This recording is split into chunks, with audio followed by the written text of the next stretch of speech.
Haleluya. Amin. Jemaat silakan duduk. Serahkan kepada Pak Iman. Terima kasih Pak Daniel. Wow, hari ini harinya Tuhan. Amin. Karena Amin. udara cerah. Yes. Kita bersyukur ya Bu ya, kalau misalnya winter dingin gitu gimana mau berendam. Tepat waktu Tuhan baik buat Ibu Rosni. Mari kita berdoa supaya Tuhan mencelikkan mata kita dalam pertemuan hari ini. Bapa, di dalam nama Yesus kami sangat bersyukur kami boleh memuji Engkau. Kami boleh Tuhan bersama-sama secara berjemaah untuk menggetarkan surga, bukan dengan mulut kami tapi hati kami yang bersuka Tuhan.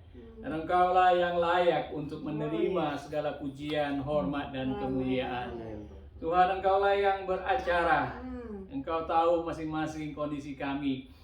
Sejauh mana hati kami, sejauh mana pergumulan kami, sejauh mana mimpi-mimpi kami, sejauh mana masalah apapun yang sedang kami hadapi. Tuhan, Engkau tahu, tidak ada yang tersembunyi bagimu ya Tuhan. Ke dalam tangan-Mu kami berdoa supaya kami berserah. Supaya kami boleh menangkap apa suara firman-Mu. Karena Engkau nyata, Engkau menciptakan langit dan bumi, juga Engkau memberikan Roh-Mu Tuhan. Sehingga kami boleh menangkap misteri-Mu Tuhan, apa yang Engkau kehendaki bagi kami untuk kami lakukan. Beracalah dengan kuasa Roh-Mu yang kudus Tuhan, supaya setiap kami hadir di tempat ini Tuhan, boleh mengalami satu pencelikan mata kami Tuhan untuk melihat kebenaran dari firman Tuhan. Dan kesempatan juga hari ini kami akan menerima pembaptisan atau melakukan pembaptisan karena mentaati firman-Mu. Tuhan, hadirlah untuk kami semuanya boleh bersuka cita. Kami boleh melakukan seturut dengan kehendak Tuhan. Dalam nama Yesus kami berdoa. Amin. Amin. Amin. Baik. Ya, terima kasih untuk kehadiran Bapak sekalian di tempat ini. Shalom.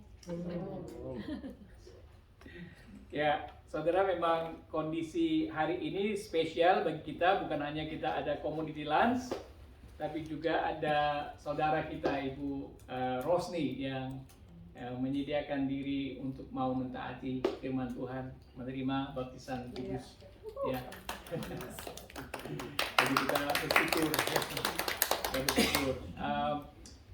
Namun sebelumnya kita akan mendengarkan firman Tuhan.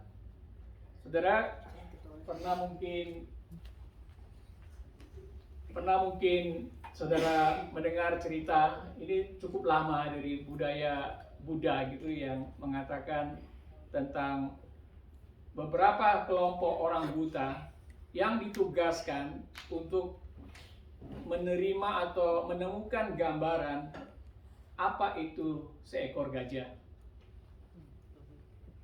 Dan mereka melakukan penemuannya karena buta dengan meraba.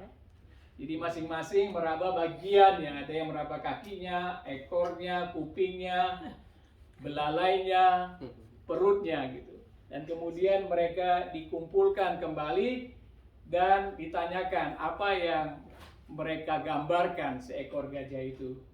Wow, masing-masing dengan kekehnya mereka mengatakan, oh itu seperti ular.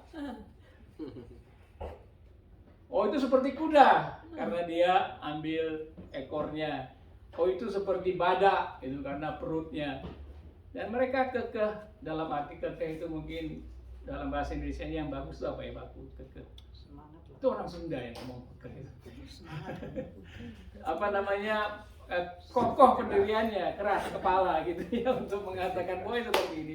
Saudara, moral dari story ini adalah masing-masing orang bisa subjektif sekali memandang seperti pengalaman dia, seperti apa yang dia lihat gitu. Dan ini yang jadi masalah gitu ya, sering jadi masalah di mana kalau kita mau melihat kebenaran itu sendiri. Nah, saudara, Bayangin saudara, kalau kita dalam hidup sebagai orang percaya itu hanya ada kitab perjanjian lama. Kita nggak pernah membaca adanya Injil, kita nggak pernah membaca adanya surat-surat Rasul.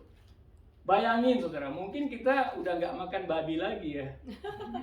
Karena dilarang gitu loh di perjanjian lama.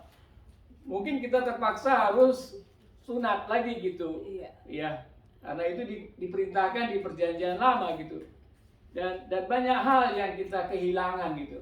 Dan saya percaya juga bahwa kita akan bisa mengkafirkan orang lain gitu.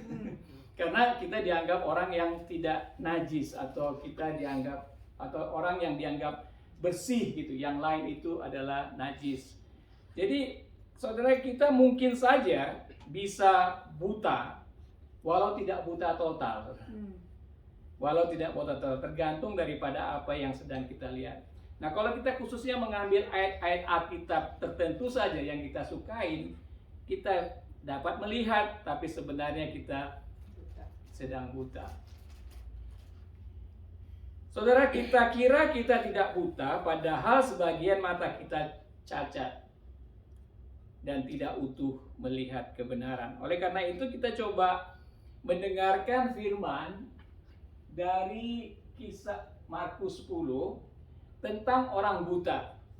Saudara, kalau mengenal orang buta itu banyak sekali Yesus mengingatkan, bahkan juga dia melakukan kesembuhan orang-orang buta seperti itu. Jadi di dalam topik Alkitab itu sangat populer.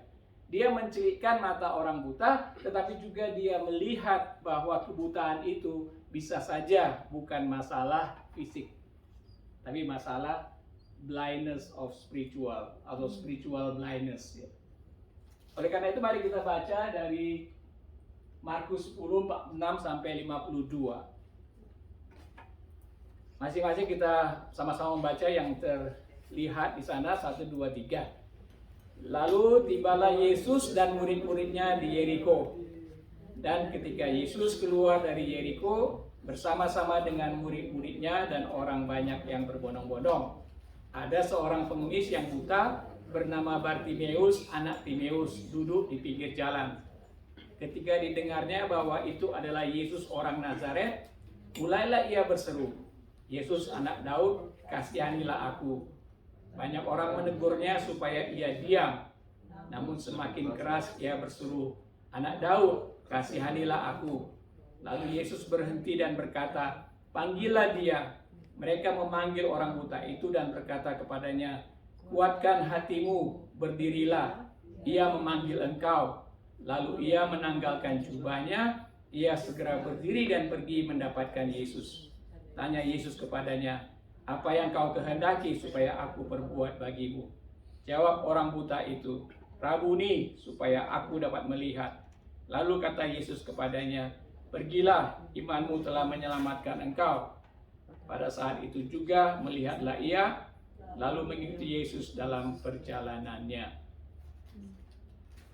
Biasanya kalau kita melihat firman seperti ini, baca sekali, kemudian kita lupa, saudara.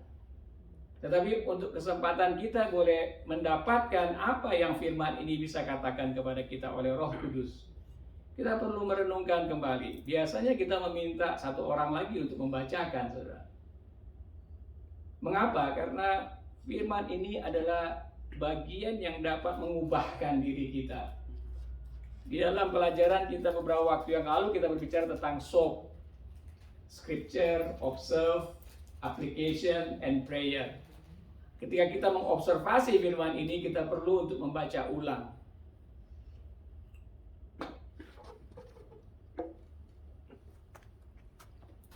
Kita perlu membaca ulang kembali.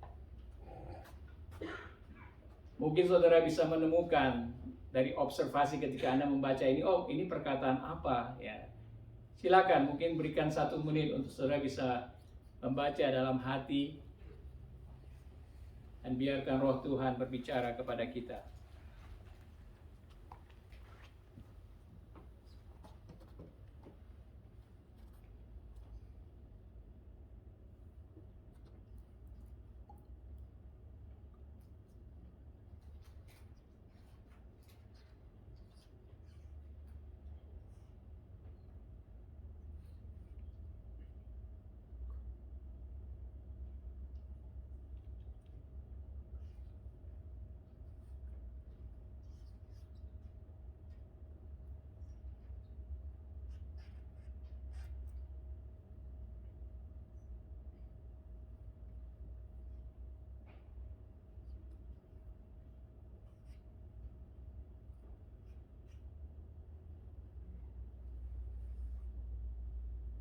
Baik saudara, saya mencoba untuk mengulang cerita ini kembali.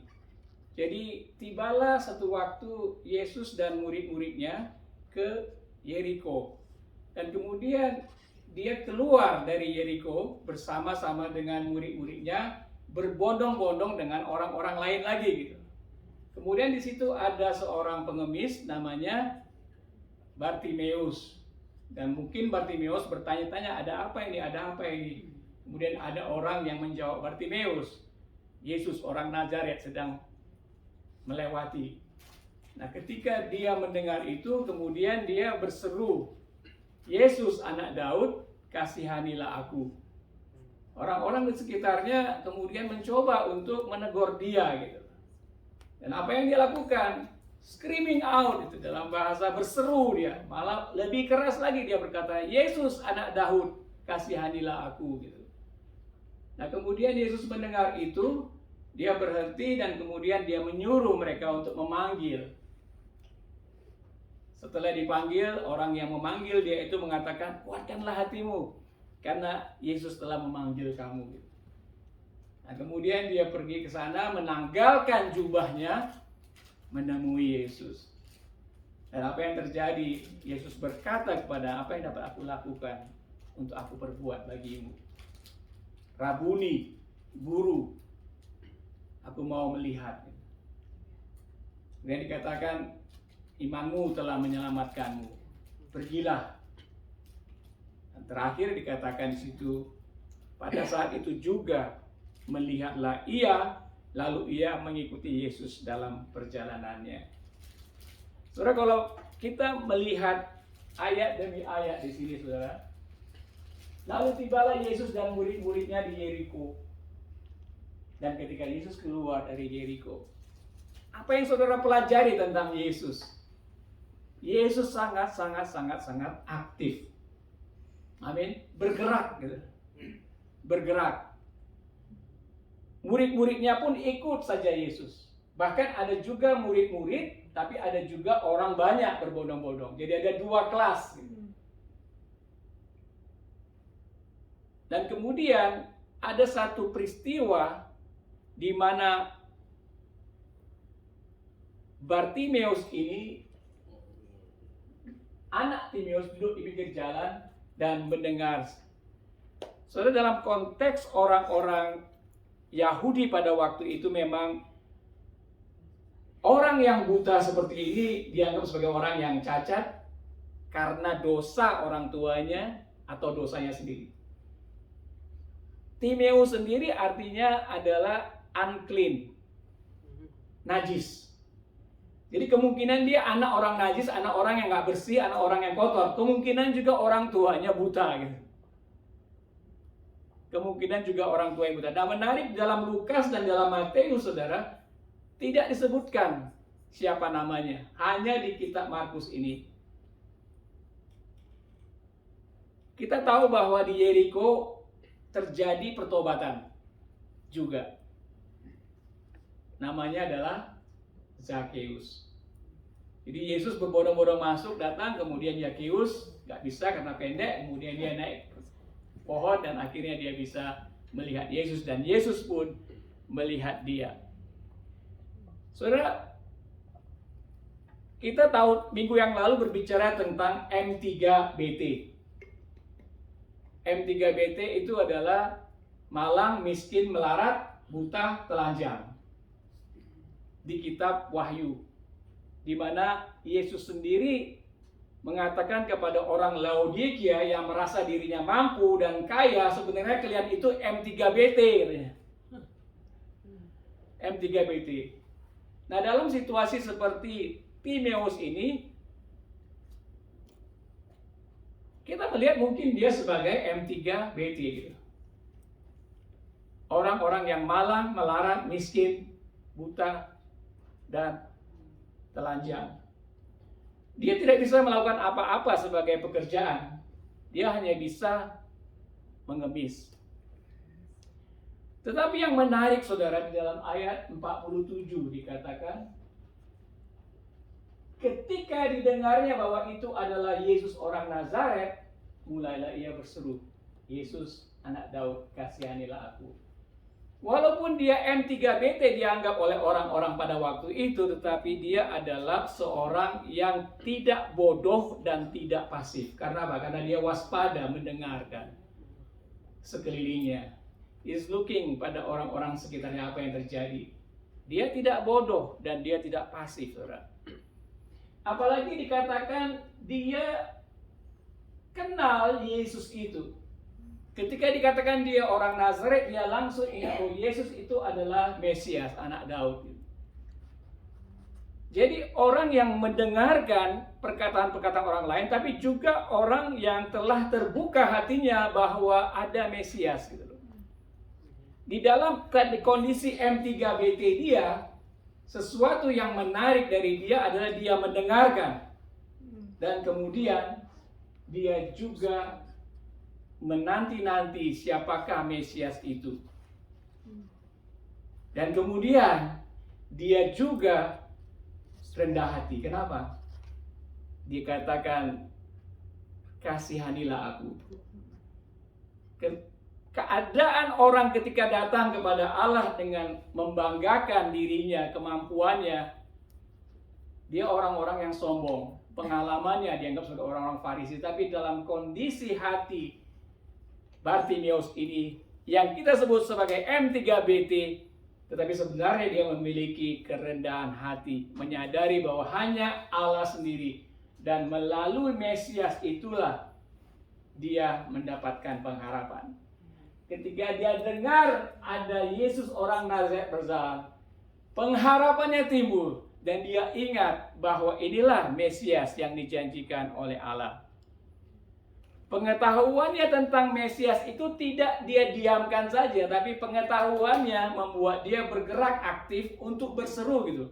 Kadang kita sering udah tahu banyak sekali tentang Yesus, kita banyak sekali mungkin tahu apa yang dia katakan, tetapi tidak kita lakukan. Tapi kita bisa belajar dari orang seperti Bartimeus M3BT ini, di mana dia mempraktekkan apa yang dia ketahui. Kalau dia tahu bahwa Yesus yang ada itu Mesias, dia langsung berteriak dengan tentunya dengan kerendahan hati. Sebab kesombongan kita, saudara, menganggap kalau kita tahu padahal kita nggak tahu, itu menutup mata kita untuk meminta belas kasih. Sehingga kesombongan salah satu yang dapat membutakan kita, saudara. Kita tahu blind spot ya. Siapa yang pernah kecelakaan dengan blind spot? 1, 2, 3, 4. Saya pernah banyak kena blind spot ya. Nah, di kalangan hamba-hamba Tuhan, saudara, ada satu pendeta Francis Chan, satu gembala, satu gereja yang besar seperti Crossing, mungkin lebih besar, jemaatnya bisa 6.000 gitu. Dia selalu berkhotbah dan kemudian menarik banyak orang-orang datang dan gerejanya terus bertumbuh. Pada satu waktu, saudara, dia menyadari bahwa yang bertumbuh itu hanya pendetanya sendiri. Setiap hari dia khotbah gitu. Dengan dia khotbah sendiri, dia mematikan karunia orang-orang lain di situ. Dia sadar karena dia kembali membaca Alkitab, ternyata it's about community, it's about komunitas gitu loh, di mana semuanya itu berpartisipasi untuk membangun kerajaan Tuhan. Tahu begitu, akhirnya dia bertobat dan akhirnya dia mengundurkan diri dan menjadi misionaris ke Cina. Kemudian dia kembali lagi ke Amerika, memulai kelompok-kelompok pemuridan seperti apa yang Yesus lakukan di rumah-rumah, ke orang-orang di luar dan sebagainya, saudara. Jadi blind spot selama berapa tahun dia alami gitu. Akhirnya blind spot itu kelihatan bahwa sebenarnya saya sedang tidak melakukan apa yang Tuhan. Bahkan saya menutup orang-orang lain untuk bertumbuh di dalam karunia Tuhan. Pengalaman juga dari seorang pendeta gereja yang lebih besar, Chris Galanos namanya, di Amerika juga.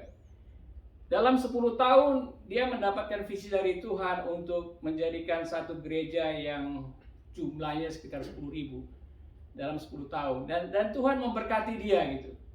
Jadi dalam 10 tahun dia bahkan lebih 16.000 orang gitu jemaatnya gitu. Dan kemudian dia juga mendapatkan pengajaran dari Tuhan, menemukan blind spotnya. Dan akhirnya dia bertobat dan gerejanya itu berubah menjadi gereja sel-sel, gereja kecil-kecil, isinya cuma 10 sampai 40 orang gitu. Dan mereka aktif untuk melakukan penjangkauan kepada daerah-daerah yang belum pernah mendengarkan Yesus Kristus. Dia menuliskan buku dengan judul Mega Church to Multiplications. Perubahan dari mega church to multiplication. Saudara, spiritual blind spot yang kita alami akan dikalahkan dengan teachable spirit. Artinya seperti Bartimeus di sini, dia mau diajar, dia mau mendengar, dia mau belajar, know who Jesus is. Dia tahu satu aja, bahwa Yesus itu adalah yang dijanjikan oleh Allah untuk menyelamatkan bangsa Israel. Tapi dia juga melihat personal Mesias gitu. Bagi dia sendiri, kalau bangsa Israel melihat bahwa Yesus itu sebagai juru selamat bangsa yang akan melepaskan mereka dari penjajahan Roma, tetapi dia melihat personal savior gitu.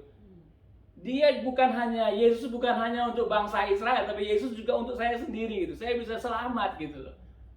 Walaupun dia buta, tapi dia memiliki pengharapan seperti ini. Orang-orang yang bisa melihat spiritual blind spot-nya adalah orang-orang yang memiliki roh yang mau diajar gitu.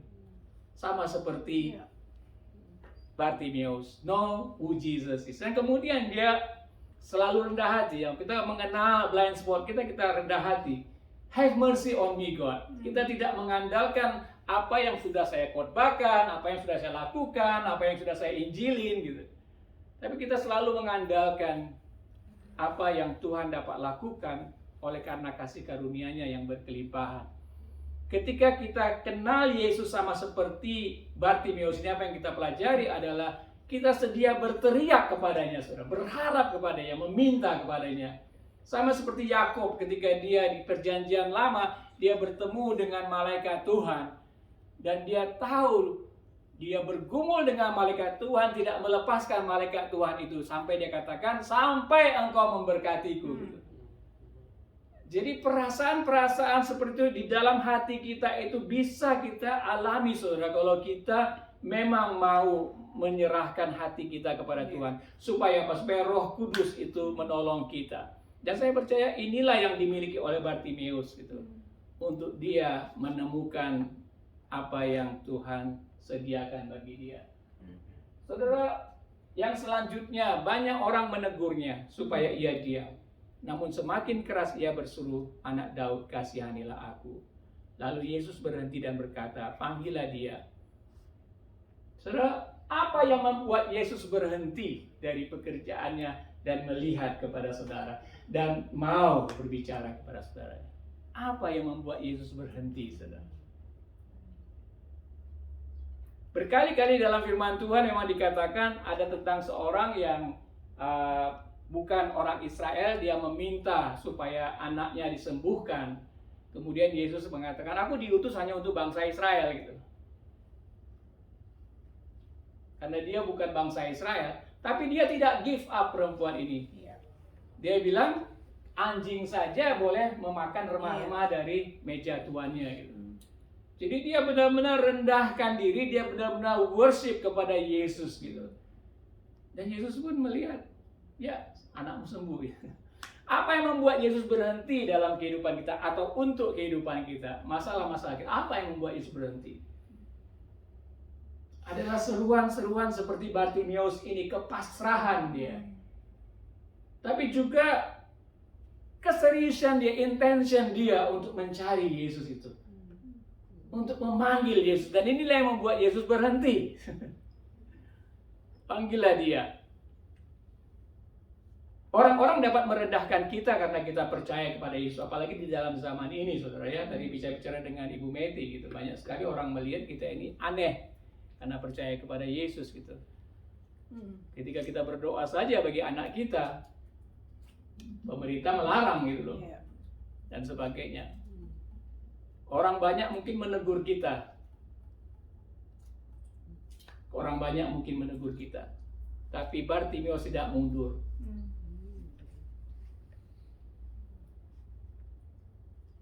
Saudara, Roh Kudus menolong kita. Saya percaya juga dalam kondisi Bartimeus seperti ini, ada seakan-akan Roh Allah yang bekerja di dalam hatinya untuk dia boleh tetap memiliki semangat seperti itu. Kadang kita kalau meminta kepada Tuhan, sekali kita meminta, udahlah Tuhan nggak beri. Banyak yang seperti itu. Saya sudah berdoa kok, kemudian nyerah gitu. Padahal Yesus menggambarkan doa seperti janda yang minta keadilan pada hakim jahat ini. Ada satu cerita seperti itu. Ada pimpinan Roh Allah yang bisa membuat perbedaan, saudara. Dan kita harus meminta atau belajar dan meminta mengalami Roh Allah. Waktu saya ikut retreat beberapa tahun yang lalu, 5 tahun yang lalu sebelum kita memulai pelayanan di daerah Jawa Barat begitu, nggak ada koneksi sama sekali gitu. Tapi di satu retreat di Queensland pada waktu itu saya diminta untuk memulai berdoa gitu untuk bangsa-bangsa. Dan pada waktu berdoa itu saya merasakan ada satu dorongan kuat sekali untuk berdoa supaya Tuhan memakai kami di Indonesia ini. 5 tahun yang lalu. Ya, saya melihat setelah doa itu pun teman-teman yang lain penuh passionate gitu. Jadi ada urapan Roh Kudus yang menolong kita berdoa. Biasanya kita nggak berdoa seperti itu, tapi kita berdoa dengan penuh keyakinan, percaya diri bahwa Tuhan, kami mau dipakai. Dan beberapa bulan setelah itu jalan terbuka. Ada koneksi-koneksi yang kita ketemukan di sana gitu. Dan sampai saat ini pengaruh pelayanan kita di sana juga makin besar. Di daerah Sukabumi, Cianjur, Cirebon, dan yang terakhir di daerah Banten. Tapi kita tidak mengcopy cara orang berdoa. Kadang-kadang kita bisa mendengar orang berdoa dan kemudian kita tiru doanya, sama seperti Beo ya. Kita tiru doanya tapi spiritnya nggak ada gitu. Hatinya nggak di situ. Bisa saja suaranya keras, tetapi kita bisa merasakan. Yang penting adalah kita tetap rendah hati dan biarkan Roh Allah seperti kata Bartimeus di sini. Kasihanilah aku Tuhan. Nah, Yesus berhenti. Ada banyak orang bisa menyebut Yesus, tapi panggilan Yesus anak Daud yang membuat Yesus berhenti. Bisa katakan kalau dikatakan anak Daud, kasihanilah aku. Dia adalah Mesias. Dan ketika dikatakan Mesias, kebenaran siapa dia itu, dia akan kembali gitu, melihat saudara. Pernah ingat gak di Mazmur 103 tentang, mungkin bacakan 103 ayat 22 kalau salah. Mazmur 103 ayat 22.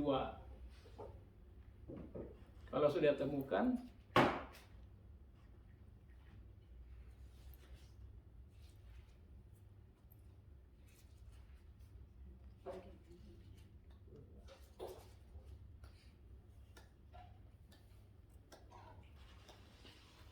Mazmur 103 ayat 22 ada ya? Coba bisa baca. Pujilah Tuhan, hai segala buatannya, di segala tempat kekuasaannya. Pujilah Tuhan, hai jiwaku. Oh sebentar Pak ya, saya lihat dulu Alkitab Bapak. Bentar Pak ya. Oh di ayat 20 ya. Pujilah Tuhan, hai malaikat-malaikatnya.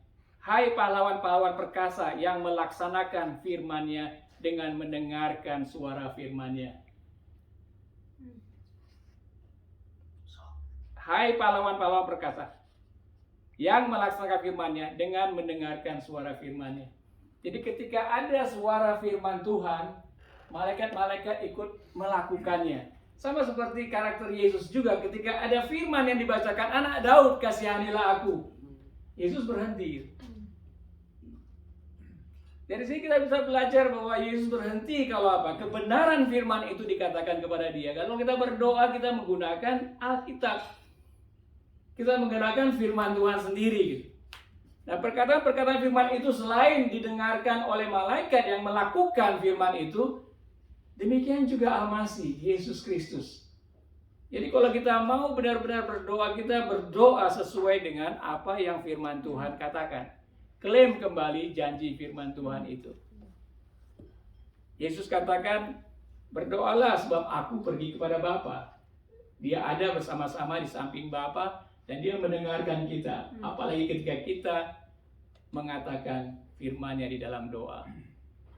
Saudara, yang terakhir di sini dikatakan, lalu ia menanggalkan jubahnya, ia segera berdiri dan pergi mendapatkan Yesus.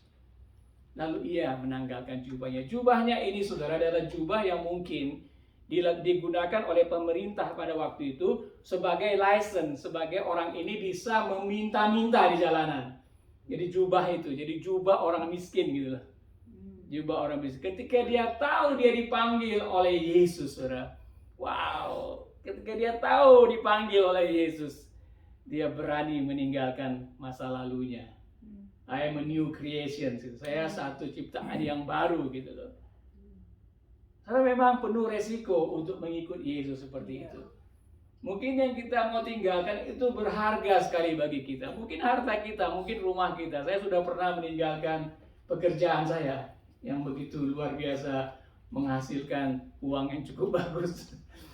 Tetapi ini hal-hal yang memang menarik, saudara, karena kita sadar bahwa ketika Yesus memanggil kita, firman Tuhan katakan, yang lama sudah berlalu, sesungguhnya yang baru sudah datang. Gitu. Nah, kalau kita percaya demikian, kalau kita dipanggil oleh Yesus, kita harus berani meninggalkan hal-hal yang lama. Gitu. Ibu Dewi mungkin perlu melihat, adakah hal-hal yang lama yang mungkin sulit. Ya, saya melihat budaya itu kan sulit kita tinggalkan. Budaya orang-orang, apalagi nih, apa kata orang lain sebagainya gitu. Tapi Ibu Dewi perlu melakukan hal-hal demikian, sama seperti kita semuanya juga di sini. Perlu memutuskan, menanggalkan yang lama untuk masuk ikut Yesus. Kenapa? Karena dia sangat berharga. Sangat berharga. Nah, saudara, di dalam konteks ini dikatakan dia menanggalkan jubahnya, dan kemudian dia perlu mendatangi Yesus dengan identitas yang benar. Jadi dia meninggalkan yang lamanya itu. Jadi dia sudah siapkan untuk dirinya menerima mukjizat. Kalau kita mau menerima mukjizat, kita perlu menyiapkan diri kita menerima mukjizat, ya enggak? Kita perlu mengkondisikan diri kita menerima mukjizat. Kita perlu mendatangi Yesus dengan identitas yang benar gitu. Hanya anugerah semata. Jadi baptisan yang akan kita lakukan nanti hampir sama seperti ini. Mungkin Ibu Rosni sudah lama mendengarkan berita Yesus dan sebagainya. Tetapi ini adalah kesempatan bahwa yang lama-lama yang sering menghambat dan sebagainya, dah saya tinggalkan, saya mau bangkit kembali. Hidup baru bersama dengan Yesus. Saya mau komit mengikuti Dia. Apapun yang Yesus mau aku lakukan, aku akan lakukan gitu ya. Amin, Bu. Amin. Yang menarik juga di ayat 51 di sini katakan, lalu kata Yesus kepadanya, pergilah, imanmu telah menyelamatkan engkau. Oh sebentar, tanya Yesus kepadanya, apa yang kau kehendaki supaya aku perbuat bagimu?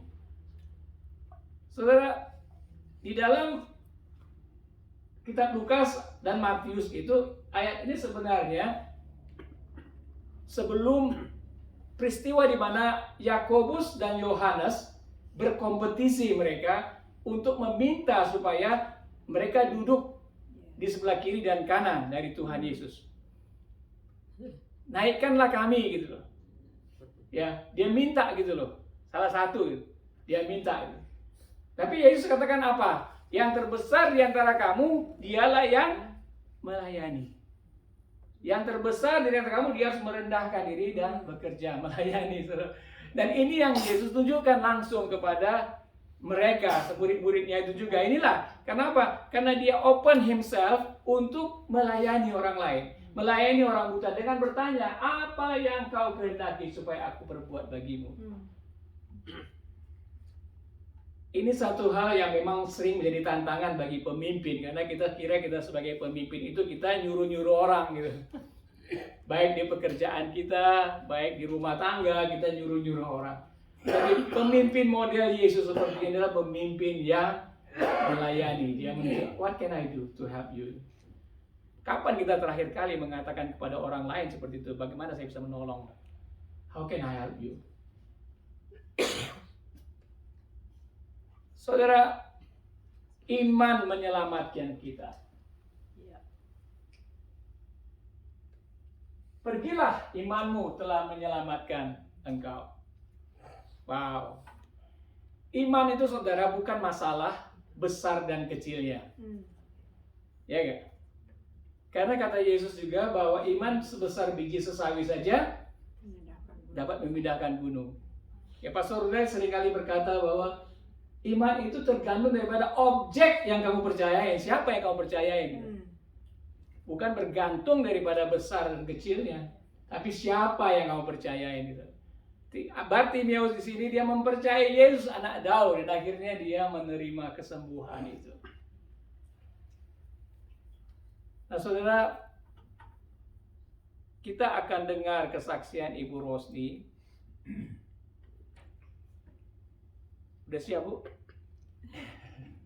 Kesempatan bagi Ibu, silakan Bu, mungkin di sini bisa membacakan kesaksiannya. Setelah itu nanti kita turun ke bawah dan melihat baptisan semuanya secara langsung. Dan setelah itu kita kembali ke atas dan kita berdoa untuk Ibu Rosni. Habis itu kita community lunch. Siap Bu? Ya.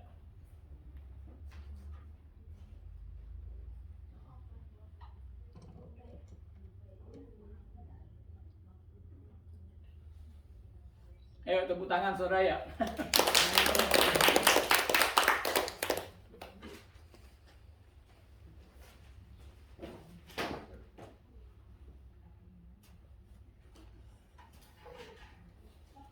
Silakan. Saya senang hari ini. Saya pertama kali saya maju di depan. Nanti akan dilanjutkan terus. Maju di depan.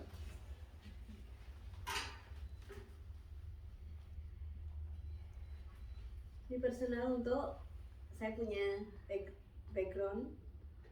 Saya Rosni, saya berasal dari Jakarta.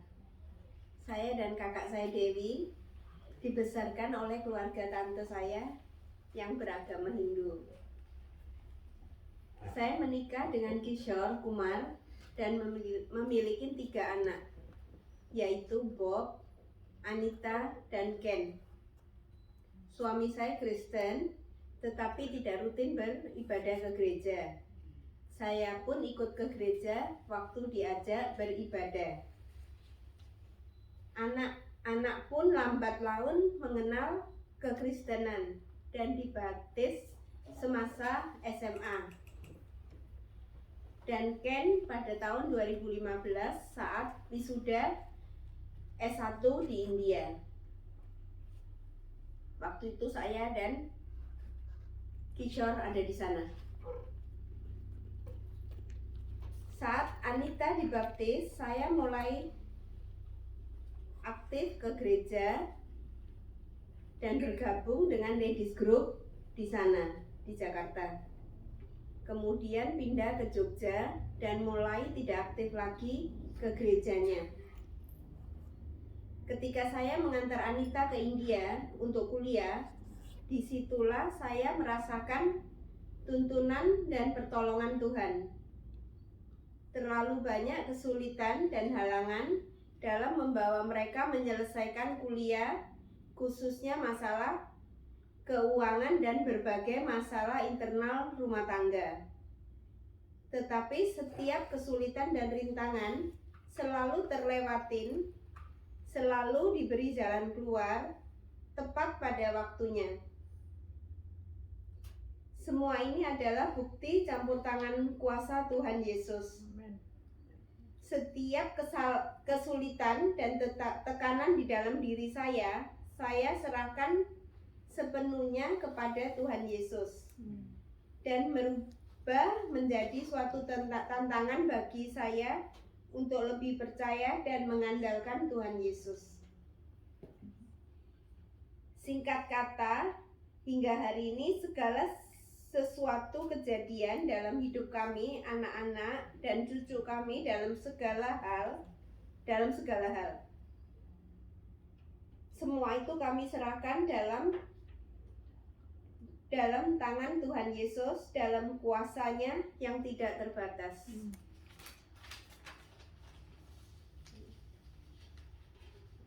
Kenapa saya mau dibaptis? Saya satu-satunya pribadi yang belum dibaptis dalam keluarga saya. Selama saya di Melbourne, saya satu-satunya pribadi yang belum dibaptis dalam keluarga saya. Sebetulnya saya menginginkan dari dulu itu ingin dibaptis, tapi sebetulnya saya ingin lebih tahu dulu apa sih arti baptis itu. Selama di Melbourne, saya juga ikut kebaktian dengan Bob dan Joshua di Crossway Internasional. Setelah berada di komunitas Crossway Indonesia, saya merasakan ada dorongan hati yang kuat untuk bergabung lebih dekat. Saya mulai merasakan bahwa bukan secara kebetulan saya berada di dalam komunitas ini. Saat ada pembicaraan dengan Ibu Melanie, muncullah suatu cerita untuk pembaptisan. Disitulah secara spontan muncul dorongan hati yang sangat kuat bahwa saya bukan kebetulan di dalam komunitas Jemaat Crossway Indonesia. Saya makin haus dan rindu akan kasih Tuhan Yesus. Hal ini sesuai dengan firman Tuhan yang mengatakan bahwa bukan aku yang memilih Dia, tetapi Dia yang memilih aku untuk diselamatkan. Inilah yang membuat saya ingin dibaptis. Saya menyatakan untuk mau menjadi murid dan pengikut Tuhan Yesus. Saya ingin mengenalnya untuk belajar dan mengerti firman-Nya, belajar memahami dan mendalami kekristenan dalam hidup saya. Saya ingin dibaptis juga karena saya ingin menjadi ciptaan yang baru, sebab yang lama sudah berlalu.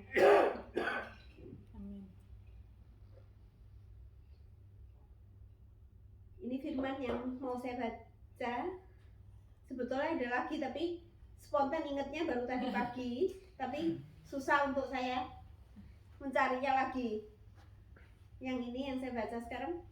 Marilah Matius 11 ayat 28 sampai 30. Marilah kepadaku semua yang letih lesu dan berbeban berat. Aku akan memberikan kelegaanmu. Pikulah kuk yang kupasang dan belajarlah padaku. Karena aku lemah lembut dan rendah hati, dan jiwamu akan mendapat ketenangan. Sebab kuk yang kupasang itu enak, dan bebanku pun ringan. Sebetulnya satu ya, ini sudah lama favorit sebetulnya, tapi saya nggak tahu urutannya. Yang cuman yang tadi pagi saya tanya sama Bob bilang, Bob apa sih yang selalu saya nyanyikan setiap saya ada masalah apa itu, selalu lagu itu yang saya nyanyikan. Itu ada di firman apa ya Bob? Bob mengatakan firman itu ada di cuplikan ayat ini, dan ayat ini. Tapi yang diingat Bob satu, yang pertama. Sebab bagi Allah tiada yang mustahil. Amin. Amin. Mau Apa dinyanyikan? itu? Sebetulnya itu yang saya sering nyanyikan tapi nggak pernah. Ya ngalor ngidul pokoknya. Saya kalau lagi dapat kesulitan apa-apa, saya selalu nyanyi. Ku kuat karena kau menopang. Ku menang saat kau bertindak. Hidupku hanya ditentukan oleh kuasa-Mu. Ku menang karena kau menopang. Ku kuat karena kau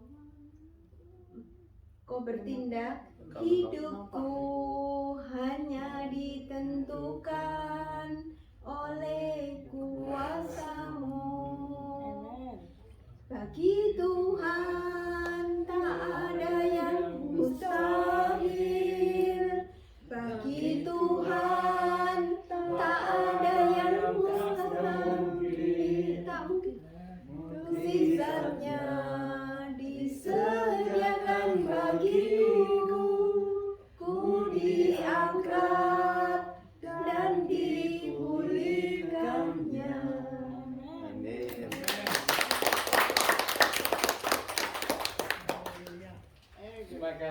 Terima kasih Ibu. Ya, sekalian kita sangat bersyukur menerima kesaksian seperti ini.